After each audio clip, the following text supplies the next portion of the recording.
herbs, we're making the coolest thing ever. A pizza herb garden. Oregano, thyme, rosemary, basil and garlic.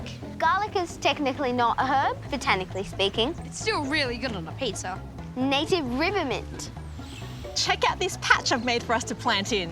Wow. Each herb has its own little slice that we can plant in. A little gentle squeeze, and then it should gently pop out. And dig a little hole, some soil around the base, and tap it down. Let's get growing.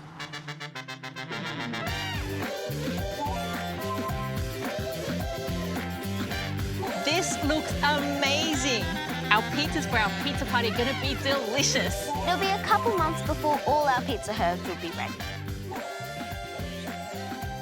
When you're collecting herbs, you can pick them right off the plant. It's time to add our herbs, but we've got to do the herb sprinkle dance for maximum deliciousness.